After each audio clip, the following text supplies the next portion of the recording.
My name is Haley Walker, and I turned 32 last month. 15 years ago, I came home from school to find my family gone and a note saying, "You'll figure it out." They took everything, including my college savings. Now I run a tech company worth millions, and guess who suddenly wants to be part of my life again?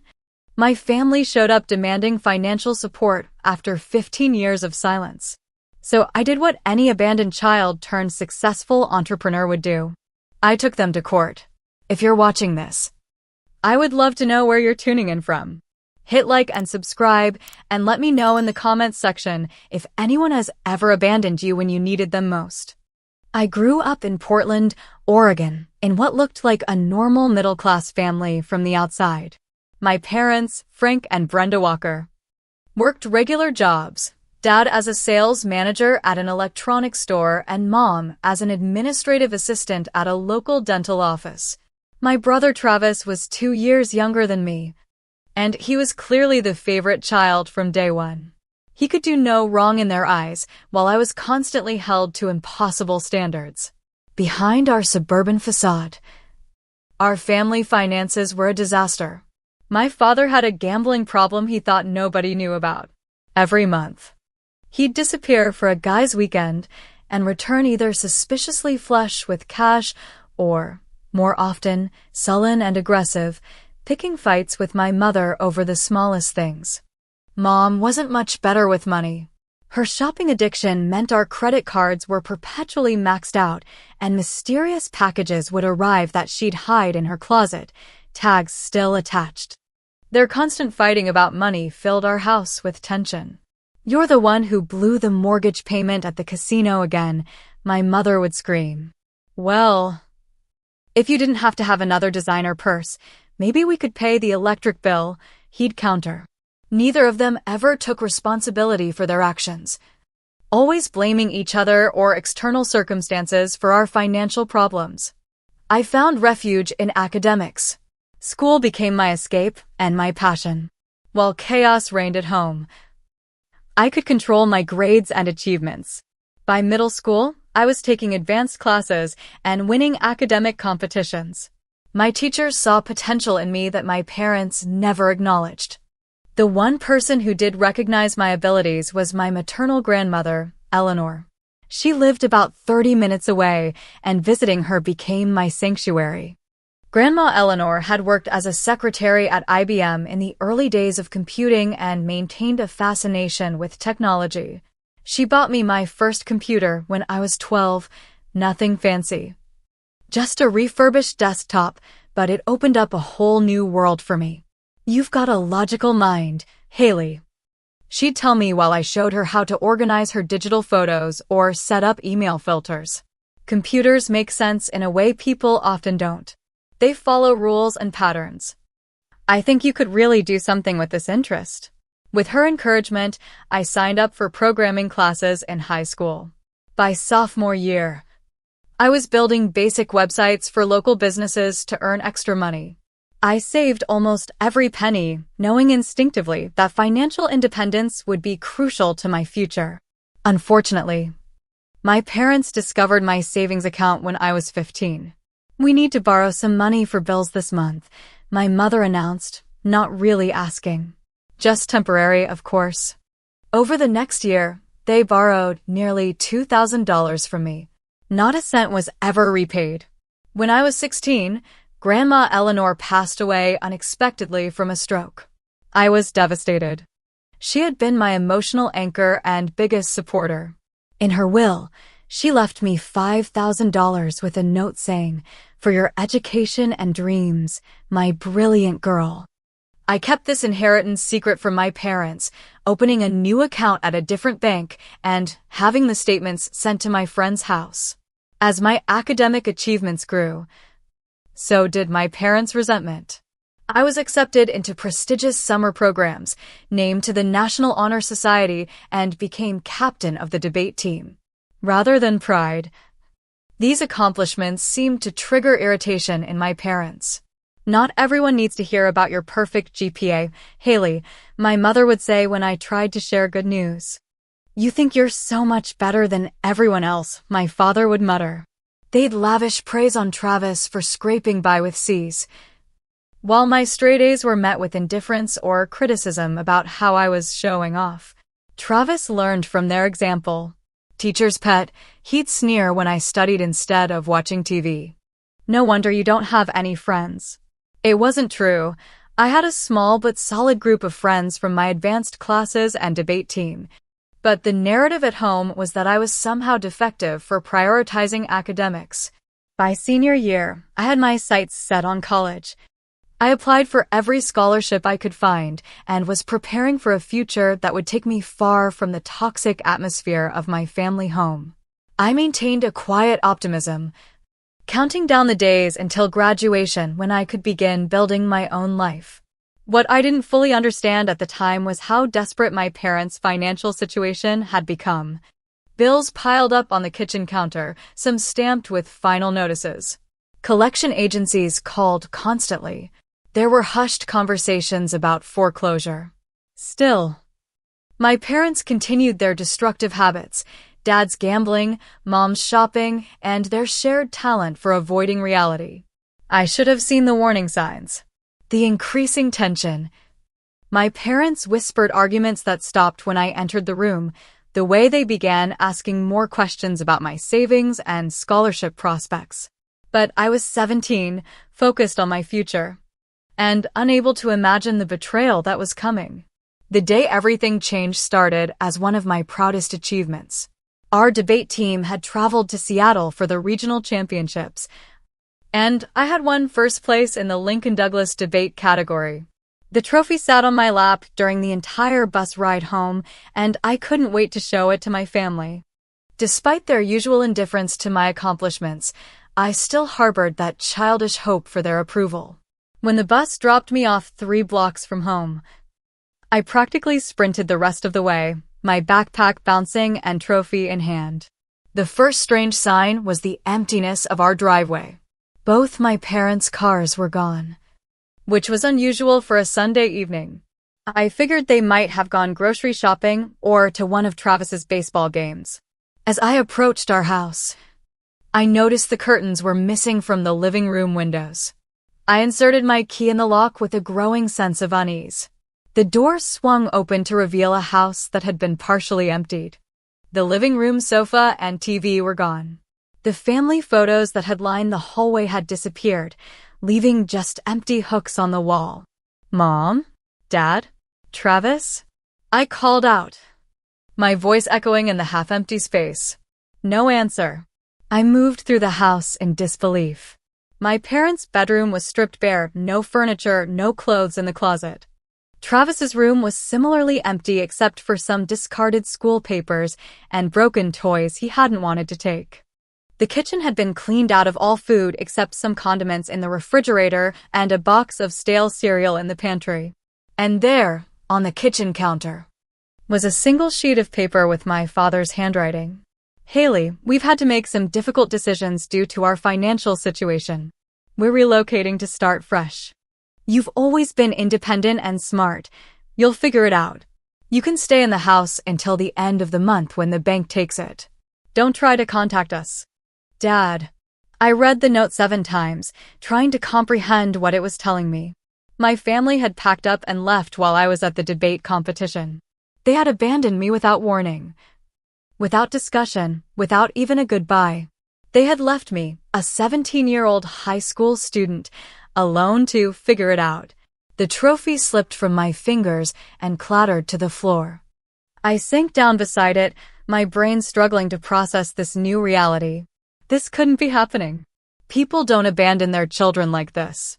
There must be some explanation, some misunderstanding. I frantically called my father's cell phone, straight to voicemail. My mother's phone, same result. I tried Travis, and to my shock, his phone actually rang. But he didn't pick up.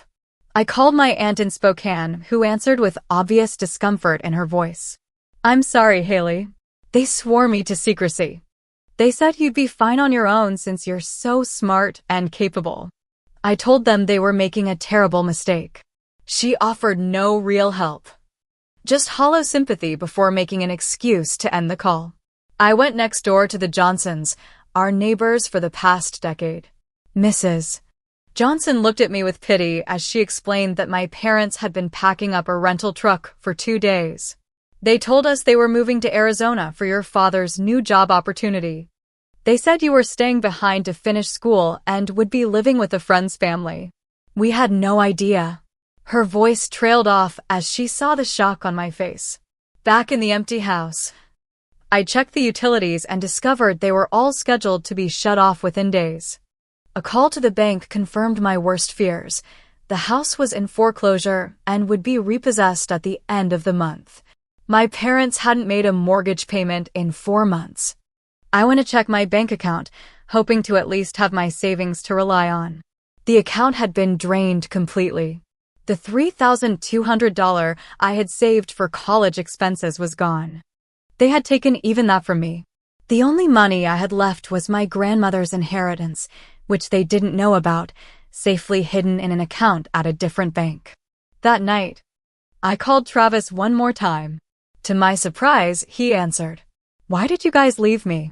I asked, my voice breaking. "Look, it wasn't my decision," he said defensively. "Mom and Dad said we had to make a fresh start, and you didn't fit into the plan. They said you're smart enough to handle yourself and would probably be better off without us anyway. Don't make this a big deal, Haley. You've always been the independent one." The casual cruelty of his words struck me like a physical blow. I ended the call without another word. That night, alone in our abandoned house, the physical symptoms of trauma set in. I couldn't breathe properly. My chest felt tight, and my heart raced so fast I thought I was having a heart attack. I curled up on my bed, the only piece of furniture left in my room, and sobbed until no more tears would come. Sleep was impossible as panic attacks hit in waves throughout the night. The next morning, I went to school in the same clothes I'd worn to the debate competition, the victory now a distant memory. I went straight to my school counselor, Mrs. Rivera, and showed her the note. Her face transformed from confusion to horror as she read it. "Haley, this is child abandonment. It's illegal. We need to call Child Protective Services immediately." She made the call while I sat in her office, numb and disconnected from reality. A social worker named Janet came to the school that afternoon. She took my statement, photographed the note, and accompanied me back to the house to document the situation. The system began grinding into motion. Reports filed, options discussed, temporary solutions proposed. But bureaucracy moves slowly. And in the meantime, I still had nowhere to go. That night was the worst. I returned to the empty house, now fully understanding that this was my new reality. My family had discarded me like unwanted furniture. The carefully constructed fiction I had maintained, that despite their flaws, my family loved me at some basic level, had been shattered completely. I sat in the kitchen with the note in front of me, reading those 9 cruel words over and over. "You've always been independent and smart. You'll figure it out." The immediate challenges were overwhelming. I needed food, utilities, and a place to live once the bank took the house. I needed to finish high school. I needed to process the emotional devastation of being abandoned by the people who were supposed to love me unconditionally. Each task seemed insurmountable on its own, let alone all together. My debate coach, Mrs. Bennett, became my first lifeline. When she heard what had happened, she immediately offered her guest room as temporary housing. "Just until we figure out something more permanent," she said. "No one should have to face this alone, especially not someone with your potential." I moved in with the Bennetts within days, bringing the few possessions my family had left behind, my clothes, books, and the old computer my grandmother had given me. Mrs. Bennett and her husband treated me with a kindness that felt almost foreign after years in my family's household. They didn't make me feel like a burden or an inconvenience. They included me in family dinners and gave me space when I needed to be alone. The legal aspects of my situation required immediate attention. Mrs. Rivera connected me with Richard Garfield, an attorney who took on my case pro bono. He explained the process of legal emancipation, which would allow me to function as an adult despite being underage. Given the circumstances, with documented abandonment, the court should grant this without much resistance, he explained. This will allow you to sign contracts, access any financial assistance you qualify for, and make your own legal decisions. The emancipation process took 6 weeks. During the hearing, I presented the abandonment note, bank statements showing my cleaned-out account, and testimony from neighbors and school officials. The judge, a stern woman named Judge Harris, looked at me with compassion as she granted the emancipation. The court finds that your parents have abdicated their responsibility in a reprehensible manner, she stated. You are clearly mature beyond your years and capable of managing your own affairs. I wish you didn't have to. Financial survival became my next focus.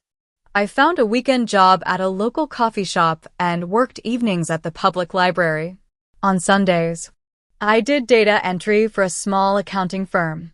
Between these 3 part-time jobs, I cobbled together enough income to cover basic necessities while continuing school. Sleep became a luxury I couldn't afford. Between work, school, and homework, I averaged 4 hours a night. Dark circles became permanent features under my eyes.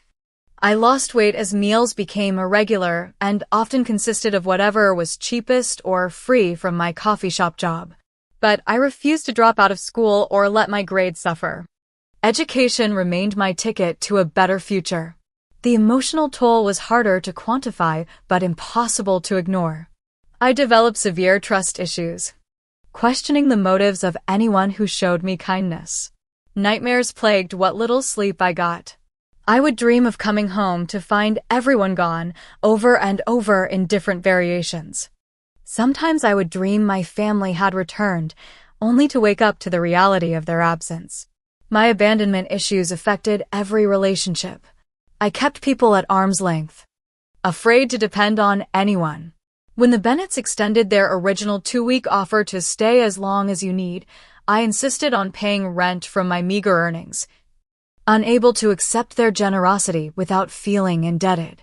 Despite these challenges, I graduated as valedictorian of my class. My speech carefully avoided any mention of family, focusing instead on resilience and self-reliance. The audience gave me a standing ovation, unaware of the painful irony behind my words about overcoming obstacles. Mrs. Bennett cried. No blood relatives attended.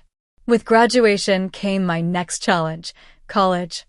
I had been accepted to State University with a partial scholarship for computer science, but it wouldn't cover all expenses.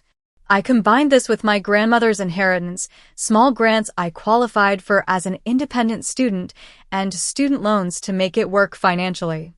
Moving into the dormitory that fall was a strange experience.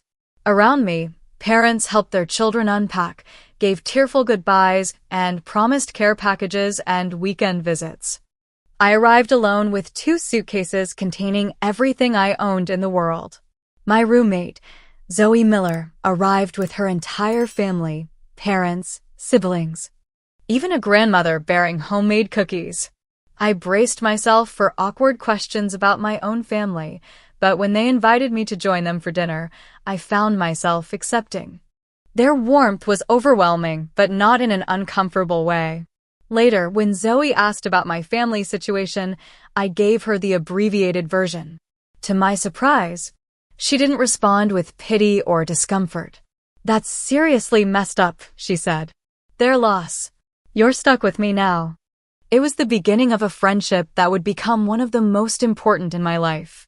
College life presented new challenges. The cramped student housing was a step up from homelessness, but still difficult. I maintained a ruthless budget, counting every penny. Ramen noodles became a dietary staple. I took maximum course loads to finish my degree faster and worked part-time in the computer lab to supplement my finances. My mental health deteriorated during my freshman year.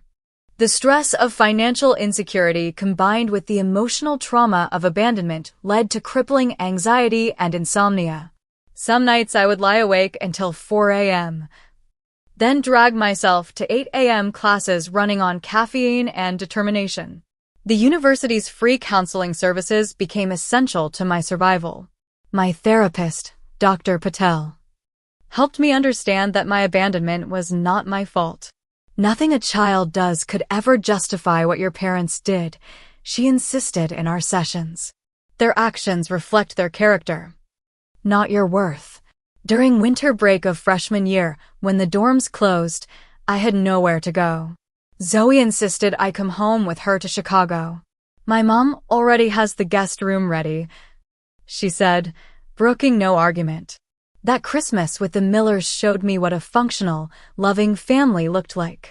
It was both healing and painful to witness.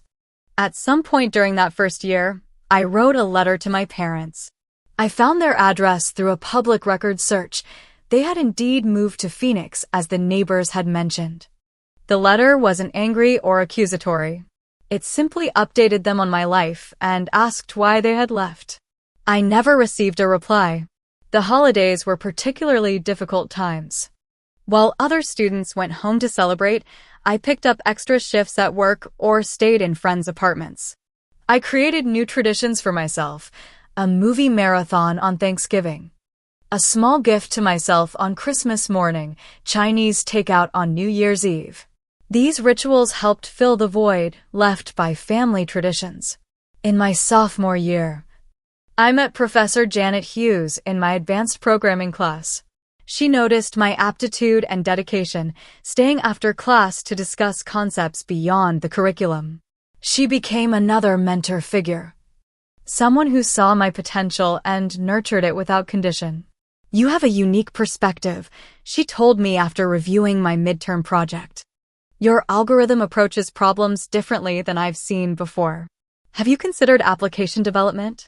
Under her guidance, I developed my first app as a class project, a simple program that helped organize study schedules and prioritize assignments. To my surprise, other students actually wanted to use it.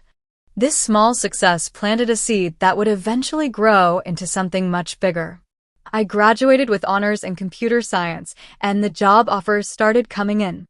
Several large tech companies extended attractive packages with competitive salaries and benefits. The security was tempting after years of financial instability, but something held me back from accepting. During my senior year, I had developed an advanced encryption protocol as part of my thesis project. Professor Hughes had been particularly impressed. This has real-world applications, Haley. This isn't just academic theory. This could be marketable. I chose the road less traveled.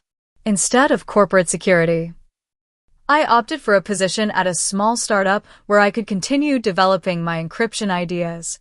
The salary was lower, the hours longer, and the risks higher, but the potential for growth and creative control appealed to me.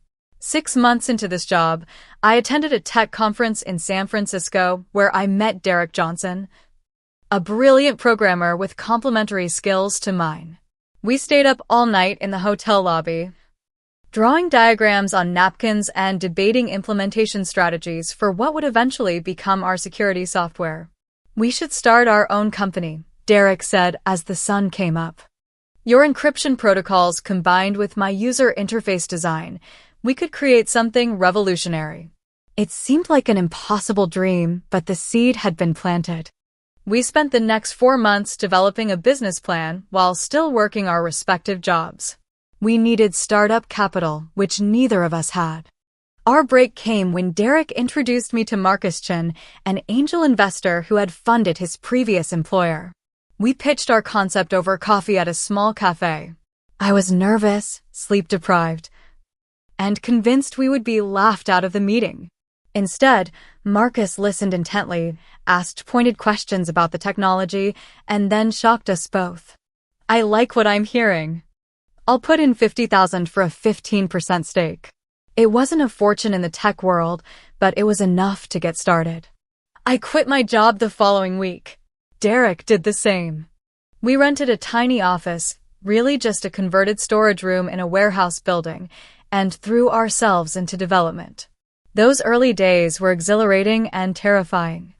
We worked 16-hour days, subsisting on coffee and takeout, sleeping on office couches when deadlines loomed. My tiny studio apartment became even more Spartan as I redirected every spare penny into the business. I sold my car, cut out any unnecessary expense, and lived as frugally as possible. The financial discipline I had learned through necessity now served me well as a business strategy.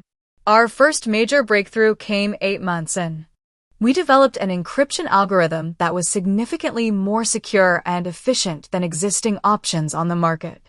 When we demonstrated it at a cybersecurity conference, industry experts took notice. But success wasn't a straight line upward. Our initial software release had critical bugs that required expensive emergency fixes. A larger competitor threatened a frivolous patent lawsuit that drained our legal budget. 3 months of development work had to be scrapped when we discovered a fundamental flaw in our approach. Our bank account dwindled dangerously. We have about 6 weeks of runway left, Derek informed me one grim Friday afternoon, showing me the financial projections. We either need investment or revenue, fast. That weekend, I didn't sleep. I refined our pitch deck, called every industry contact I had made, and prepared for a last-ditch effort to save the company. On Monday morning, I had 6 meetings scheduled with potential investors for the coming week. The first 5 meetings resulted in polite rejections. Too risky. Too early stage. Not enough traction. By the time I walked into the 6th meeting with venture capitalist Sofia Rodriguez, I was operating on fumes and fading hope. Sofia was different from the others. She asked technical questions that showed she understood our product at a deeper level. She pushed back on our market projections, making us defend our assumptions with data. The meeting, scheduled for 1 hour, stretched to 3. I believe in what you're building, she said finally. And more importantly, I believe in you, Haley. Your persistence is impressive. My fund will invest $2 million for a 20% stake. Just like that, everything changed. We moved to proper offices, hired a team of developers, and accelerated our product development. The company grew from just Derek and me to a team of 50 within 18 months. We launched our security software suite to strong reviews and began acquiring enterprise clients. With my first significant paycheck, I bought a modest house, nothing extravagant, but mine completely. After years of housing insecurity, having a permanent home represented more than just a financial investment. It was emotional security made tangible. 3 years after founding the company, we landed our first $1 million contract with a major financial institution. Their security team had tested our encryption against every known method of attack and found it superior to all alternatives. This validation from a risk-averse industry player opened more doors. Professional recognition followed. I was featured in Forbes 30 Under 30 in the technology category.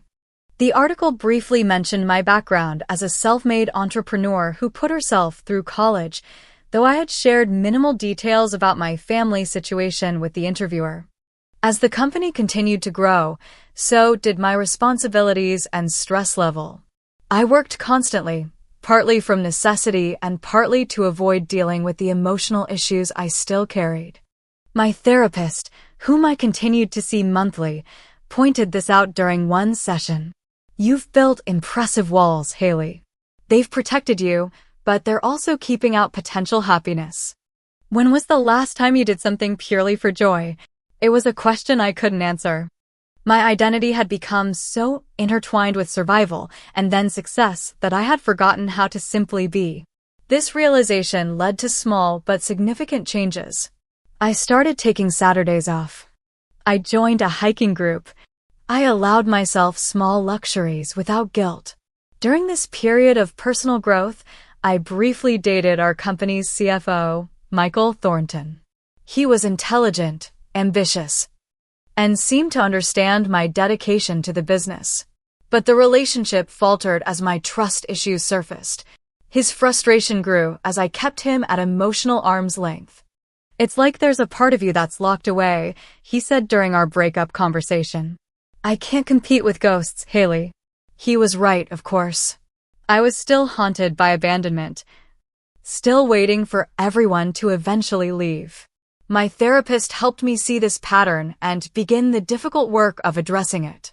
The people who left you were broken themselves, she explained. Their actions weren't about you. They were about their own failings.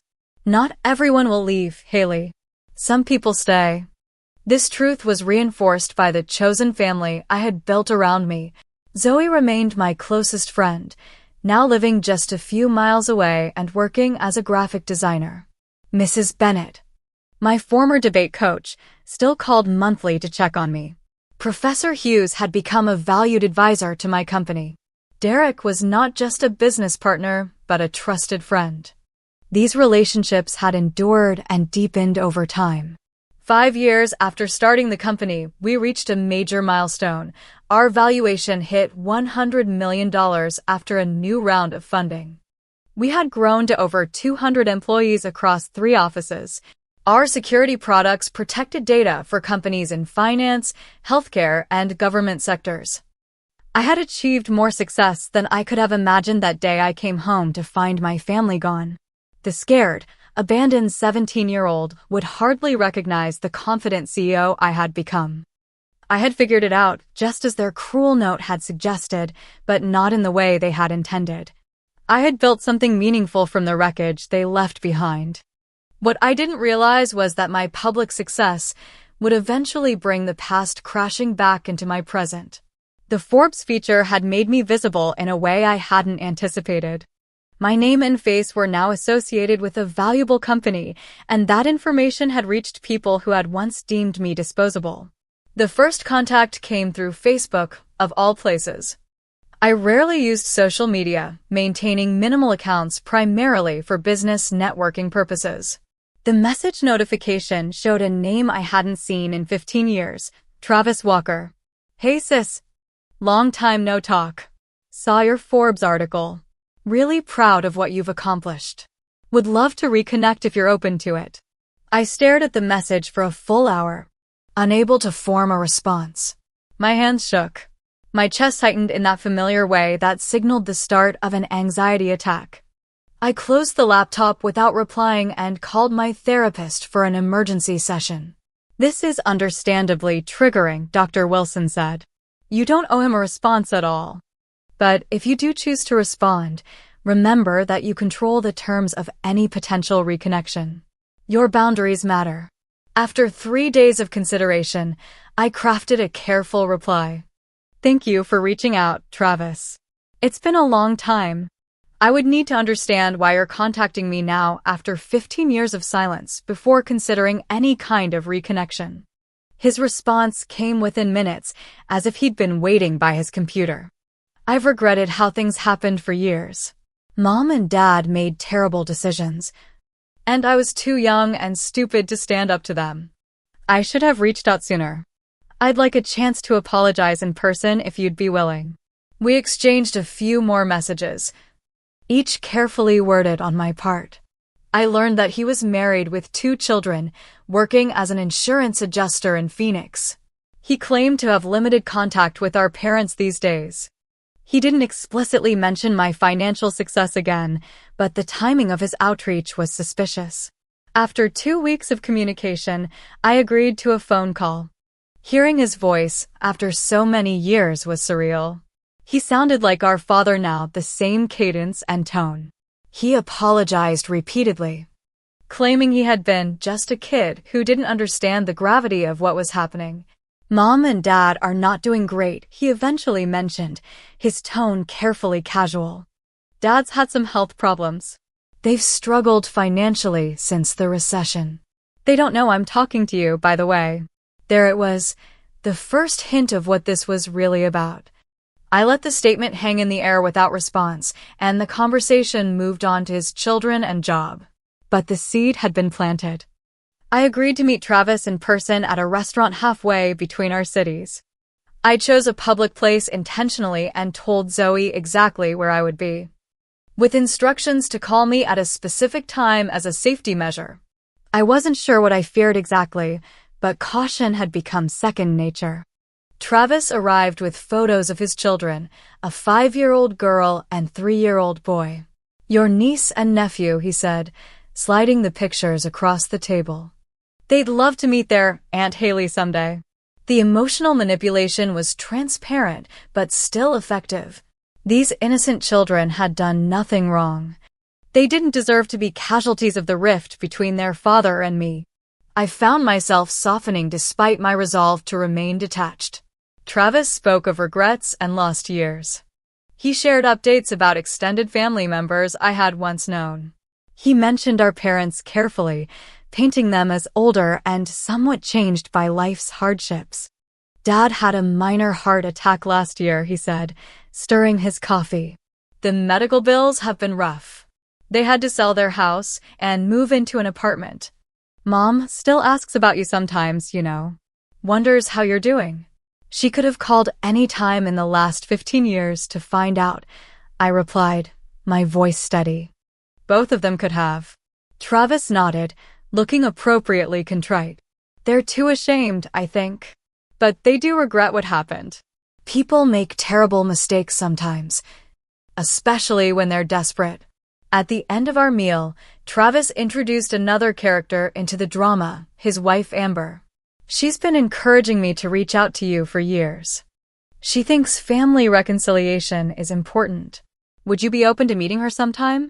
Maybe with the kids?"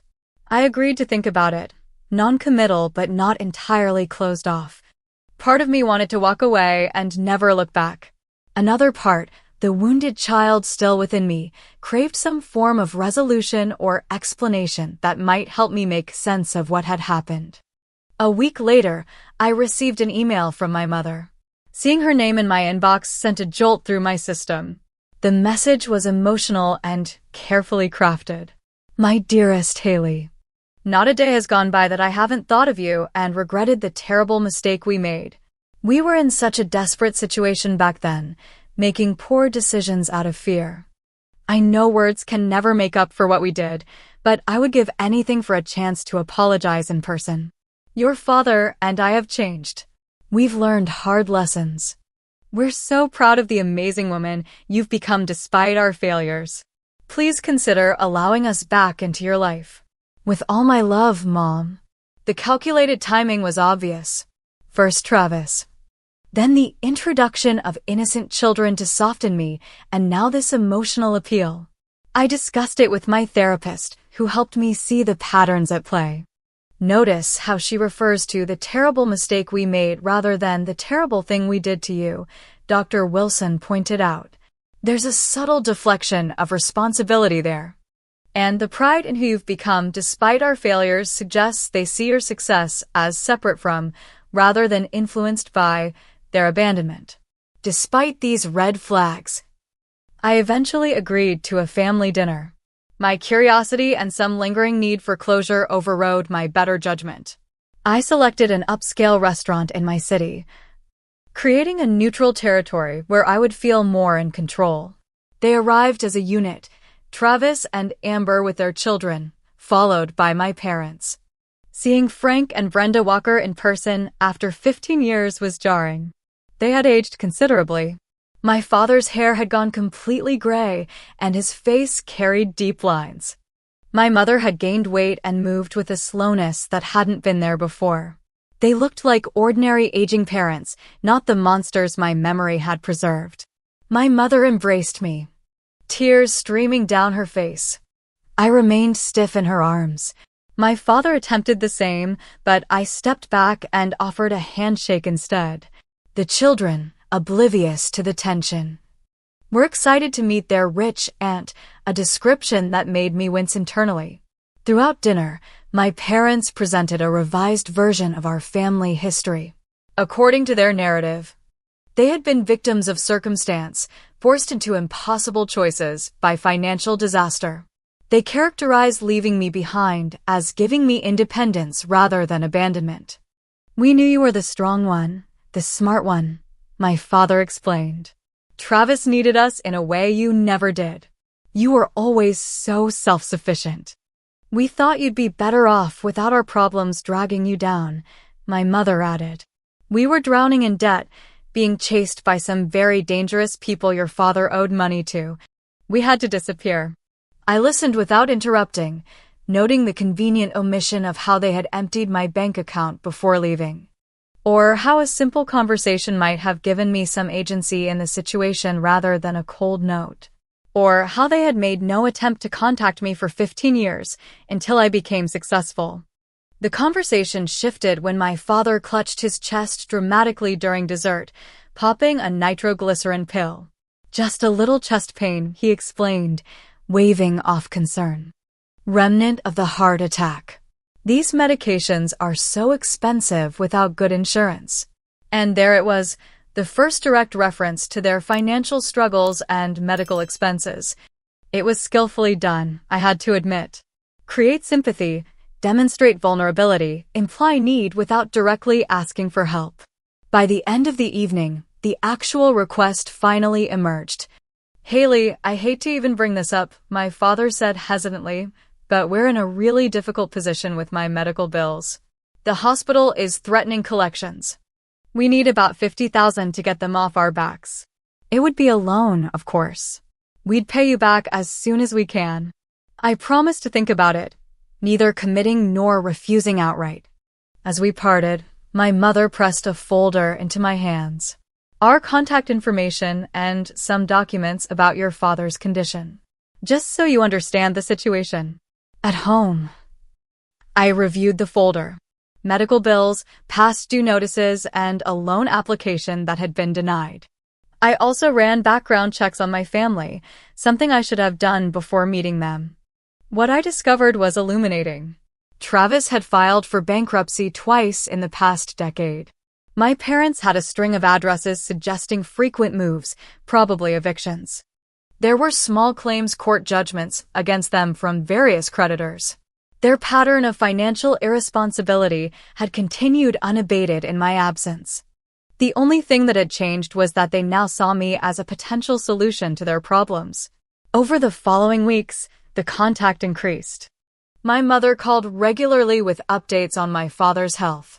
Travis invited me to his daughter's birthday party. They created a steady stream of family obligations and emotional hooks. The requests for financial help became more frequent and varied. Travis needed help with his mortgage. My mother's car had broken down. My father required a specialized treatment not covered by their insurance. Each story came with documentation and tearful gratitude for even being willing to consider helping them. I consulted financial advisors and attorneys about establishing clear boundaries. On their advice, I offered to pay directly for one of my father's medical treatments, not by giving them money, but by paying the provider directly. They reluctantly agreed, but seemed disappointed by this arrangement. The situation reached a breaking point when they moved to my city without warning. "We wanted to be closer to you," my mother explained when they called to announce they had rented an apartment just 20 minutes from my home. "Now we can really rebuild our relationship." Their proximity increased the pressure exponentially. Drop-by visits, last-minute invitations to family dinners, calls for emergency assistance with bills and expenses. Each interaction left me emotionally drained and anxious. The final straw came when they showed up unannounced at my company's offices. I was in a board meeting when my assistant interrupted to inform me that my parents were in the lobby, insisting on seeing me about an urgent family matter. The urgent matter turned out to be that their rent was 3 days late and they needed $4,000 to avoid eviction. As I wrote the check, against my better judgment, my father glanced around my office appreciatively. "You've done really well for yourself, Haley. We always knew you would. That's why we felt okay about leaving you on your own.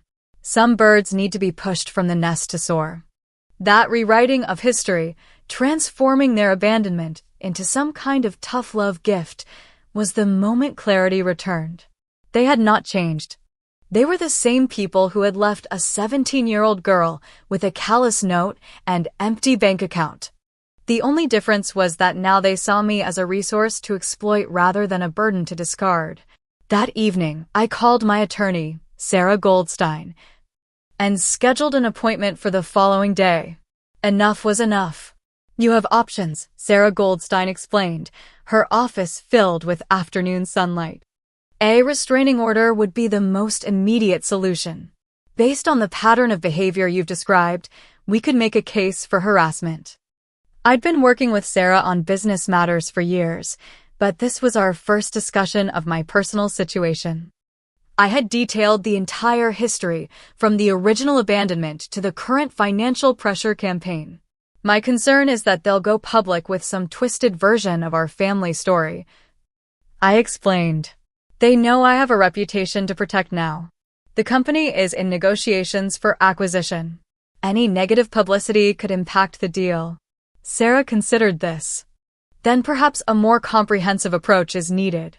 We could file a civil suit for the original abandonment, the theft of your savings, and the current harassment. It would bring everything into the open on our terms, with the evidence properly presented. We discussed the pros and cons of various legal strategies. A cease and desist letter seemed like the appropriate first step, a formal warning that would establish boundaries and create a paper trail if further action became necessary. The letter was carefully worded, outlining the pattern of abandonment followed by financial exploitation. It requested no further contact and warned that continued attempts would result in legal action. I had it delivered to their apartment by courier, with copies sent to Travis and his wife. Their response was swift and predictable. My father called, leaving a voicemail filled with righteous indignation. After everything we've done for you, this is how you treat family? We raised you better than this, Haley. If this is how you want to play it, maybe the world should know what kind of person you really are. The thinly veiled threat confirmed we had made the right decision. My mother's approach was different, tearful messages about family healing and forgiveness, positioning me as the unreasonable party for involving attorneys in a family matter. When they ignored the cease and desist letter and continued their contact attempts, Sarah advised moving forward with the lawsuit. We need to show them you're serious. They're counting on your desire to avoid conflict and publicity. We filed a civil suit alleging harassment, intentional infliction of emotional distress, and attempted fraud. We also included the original abandonment and theft of my college savings, though Sarah warned that the statute of limitations might apply to those older claims. My parents responded with a countersuit that took audacity to new heights. They claimed they had invested in my early education and development, which had directly contributed to my current success. Therefore, they argued, they were entitled to financial compensation as early investors in my career. The absurdity might have been laughable if it weren't so painful. They were essentially claiming that basic parental responsibilities like sending me to public school and providing shelter for 17 years constituted business investment deserving of returns. As the legal process moved forward, the discovery phase revealed even more about my family than I had known. Their financial history included not just gambling debts and shopping addiction, but also several instances of insurance fraud and small-scale scams targeting elderly neighbors. They had left a trail of exploited relationships and unpaid debts across multiple states. Travis was deposed as part of the proceedings. Under oath, he admitted something I had long suspected. Mom and Dad saw Haley's Forbes article and decided to reconnect specifically because of her financial success. Dad said it was like winning the lottery without buying a ticket. The case began attracting media attention. A local business journal ran a story titled, "Tech CEO Sues Parents Who Abandoned Her," which was picked up by larger outlets. I authorized Sarah to make a brief statement emphasizing that this was a private family matter that unfortunately required legal resolution after attempts at reasonable boundaries failed. The support I received from my company and friends was unwavering. Derek insisted on rearranging our schedules so I could attend all necessary legal proceedings. Zoe came to court with me on difficult days. My executive team stepped up to handle more responsibilities while I dealt with the lawsuit. Dr. Wilson, my therapist, provided expert testimony about the psychological impact of child abandonment, the trauma MS. Walker experienced at 17 created lasting trust issues and anxiety that required years of therapy to address. The recent reappearance of her family and their financial demands has re-traumatized her, undoing significant therapeutic progress. The most surprising development came when Travis decided to testify on my behalf against our parents. His wife Amber had apparently given him an ultimatum after learning the full story of my abandonment. "Either you stand up for what's right, or I'm taking the kids to my mother's," she had told him. Travis's testimony was damning. They talked about leaving Haley behind for weeks before doing it. They specifically waited until she was at that debate competition so they wouldn't have to face her.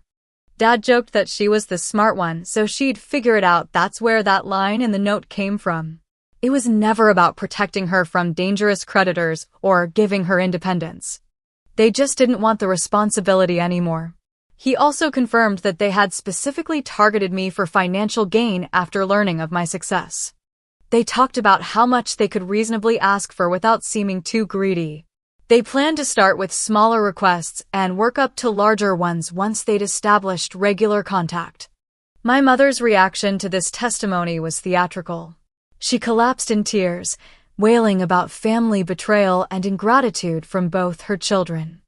The performance might have been more convincing if she hadn't been checking to see who was watching throughout her breakdown. My father took a different approach on the stand. Cold and calculating. He portrayed himself as a practical man who had made difficult decisions for family survival. We couldn't all start fresh with the debts following us. Someone had to be left behind. And Haley was the most capable. It was a compliment, really. When asked about emptying my bank account before leaving, he shrugged. "We paid for everything for 17 years. That money was rightfully ours as reimbursement for raising her." The opposing attorney's cross-examination of me was aggressive and personal.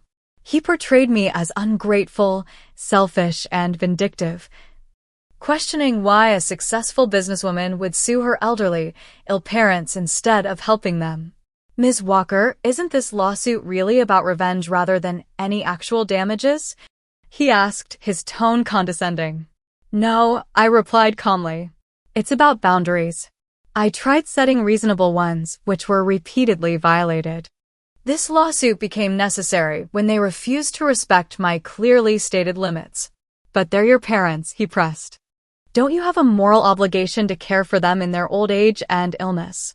"I believe moral obligations are a two-way street," I responded.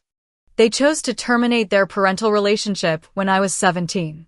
They can't selectively reclaim it now because it's financially advantageous." Judge Angela Martinez, who had been assigned to our case, asked pointed questions throughout the proceedings. When my father attempted to justify the abandonment as a necessary financial decision, she interrupted him. "Mr. Walker, are you suggesting that abandoning a minor child is an acceptable solution to financial problems?" she asked. "Your Honor, we were in extraordinary circumstances," he began. "That wasn't my question," she cut in.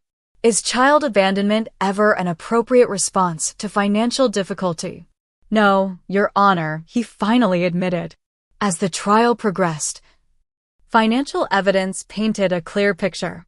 My parents had a documented history of exploiting others for money, leaving unpaid debts, and living beyond their means. Their claims of desperate circumstances forcing them to abandon me were undermined by records showing they had purchased a new car and taken a vacation to Las Vegas shortly after relocating to Arizona. In her closing argument, Sarah emphasized the pattern of exploitation. This is not about a family disagreement or a daughter unwilling to care for aging parents. This is about calculated abandonment followed by equally calculated attempts to exploit Ms. Walker's hard-earned success. The defendants abandoned their child, but not their sense of entitlement to her resources. The opposing counsel portrayed my parents as flawed but loving people who had made a terrible mistake and were seeking reconciliation. Ms. Walker's success is admirable. But does it give her the right to deny her parents forgiveness and basic human compassion? This lawsuit serves no purpose except punishment for past wrongs that cannot be undone. After 3 weeks of testimony and arguments, the case was in Judge Martinez's hands. The waiting period was excruciating. I threw myself into work during the day and suffered through anxiety-filled nights. The media attention had thankfully dwindled as newer scandals captured public interest. But the stress remained intense. When we returned to court for the verdict, I felt strangely calm. Whatever the outcome, I had stood up for myself and exposed the truth. That alone represented progress from the abandoned 17-year-old who had blamed herself for her family's desertion. Judge Martinez's ruling was unequivocal. "The court finds in favor of the plaintiff on all counts," she announced, her voice carrying through the courtroom. "The defendant's behavior constitutes harassment and intentional infliction of emotional distress. Furthermore, their countersuit is dismissed as frivolous and without merit." She granted the restraining order, requiring my parents to maintain a distance of at least 500 feet from me, my home, and my workplace. They were prohibited from contacting me directly or through third parties. Additionally, she ordered them to pay my legal fees and a modest sum in damages for emotional distress. While the statute of limitations prevents legal remedy for the original abandonment, Judge Martinez noted, "This court finds the defendant's actions morally reprehensible." Abandoning a minor child and stealing her savings demonstrates a profound failure of parental responsibility that cannot be excused by financial difficulties. As we left the courthouse, a weight lifted from my shoulders. The legal battle had been draining, but it provided a formal acknowledgement of wrongs that had gone unaddressed for 15 years. The court had validated my experience and my right to set boundaries. Travis approached me outside, his expression conflicted. "I'm sorry it came to this," he said. "I should have stood up to them years ago. I was a coward." "We were both children shaped by difficult parents," I replied. "But we get to choose who we become as adults." We agreed to maintain limited contact with clear boundaries. His children, my niece and nephew, deserved a chance to know their aunt, even if the relationship with their grandparents remained severed. In the months that followed, I focused on healing and moving forward. Dr. Wilson suggested creating something positive from the painful experience. Many young people face abandonment or family breakdown without the resources you eventually developed. Your story could help others in similar situations. This conversation sparked an idea. I established the Figure It Out Foundation, a nonprofit organization dedicated to supporting teens facing family abandonment, housing insecurity, or aging out of foster care. The foundation provided emergency housing, educational grants, mentorship, and therapeutic services. When someone tells a teenager to figure it out, we want to be the resource that actually helps them do that, I explained at the foundation's launch event. The name reclaimed the cruel dismissal from my parents' note and transformed it into a mission of empowerment. The foundation established a scholarship program specifically for students from unstable home environments.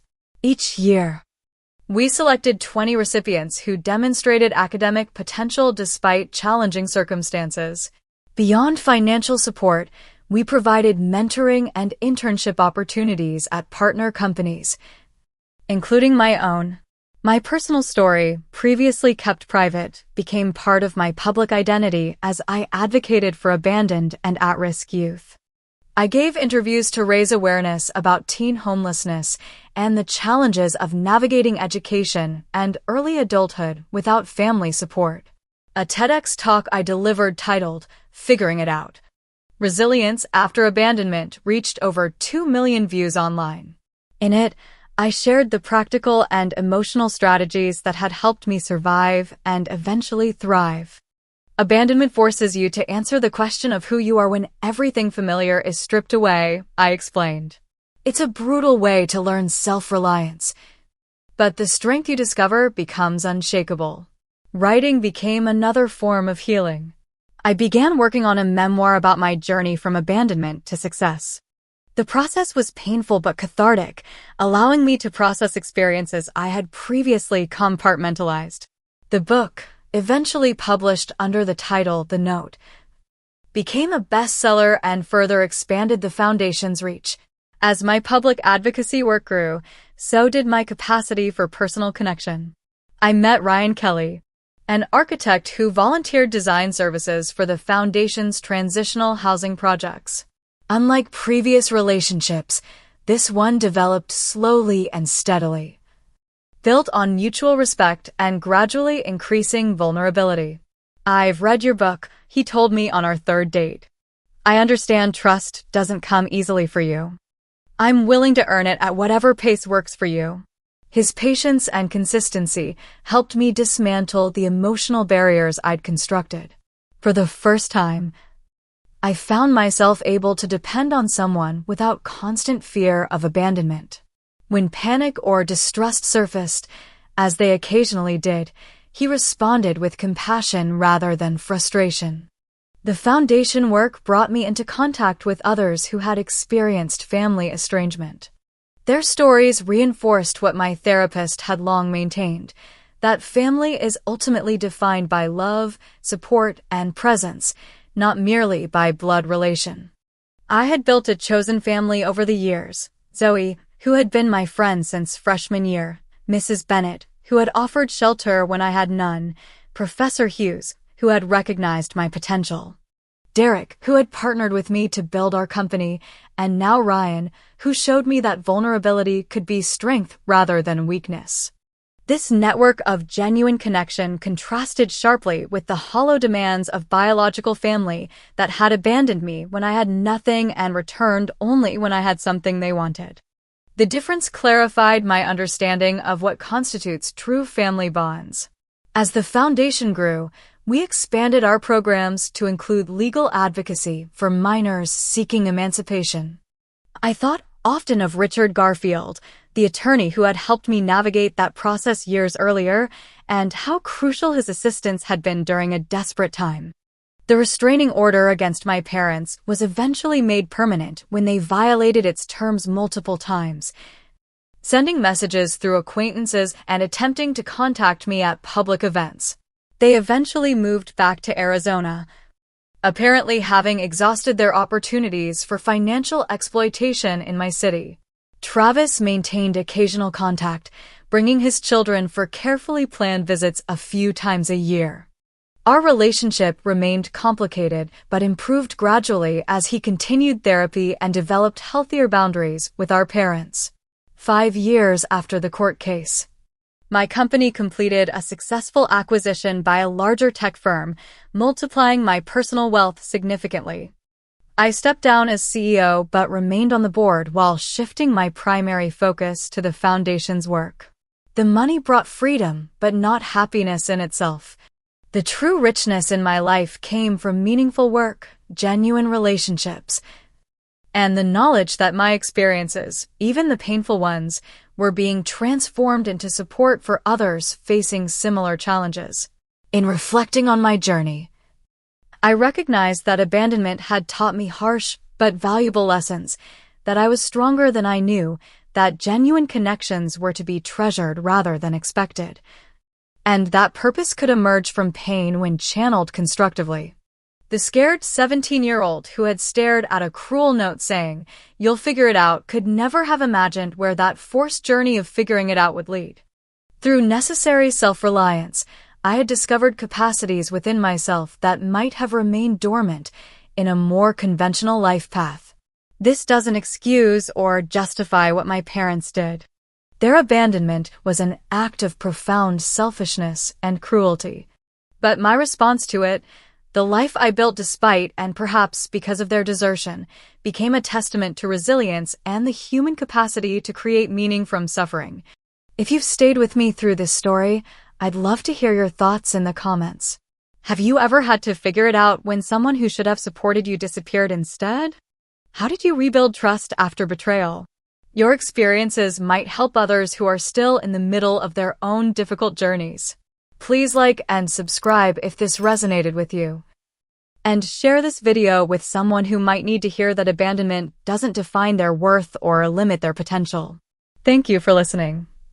And remember that your story is still being written, no matter how painful some chapters have been.